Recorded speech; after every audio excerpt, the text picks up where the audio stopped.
Alors l'agence Coris Architecte existe depuis longtemps, depuis 1985. Elle travaille essentiellement dans le domaine des équipements publics, plus particulièrement dans le domaine des équipements sportifs, et elle s'est un petit peu diversifiée ces dernières années en faisant du logement social. Je pense à un notamment qui est la couverture d'un stade à Paris dans le 16e, le stade 8000, qu'on voit du périphérique, et qui est en fait une grande structure en lamellé collé qu'on a entièrement recouvert de PVC. Et donc ça lui donne une grande transparence et c'est magnifique la nuit parce que quand on l'éclaire depuis l'intérieur, on voit cette lumière qui sort à travers le PVC, ça donne un très bel effet.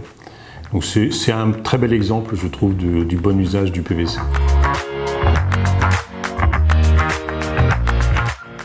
Alors, du PVC, on peut l'utiliser dans pas mal de domaines dans l'architecture et dans la construction.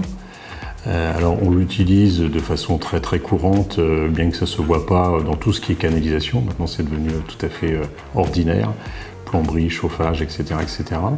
Mais de façon beaucoup plus visible, on l'utilise, nous concernant particulièrement, en toiture, en façade, en revêtement de sol, un petit peu en bardage.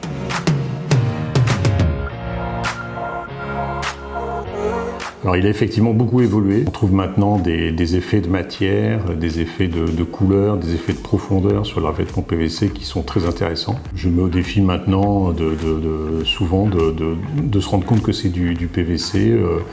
On imite du bois, on imite du béton avec les revêtements de sol de façon tout à fait performante et intéressante. Non, le PVC ne fait pas plastique du tout, parce qu'il a su évoluer, il a su se transformer, il a su s'adapter aux demandes des architectes, donc il a perdu ce côté effectivement plastique qu'il avait à un certain temps.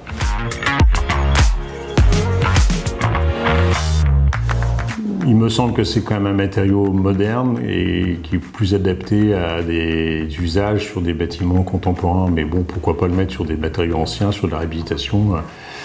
Peut-être que la solution, c'est de faire un mixte justement de matériaux anciens et de matériaux modernes tels que le PVC.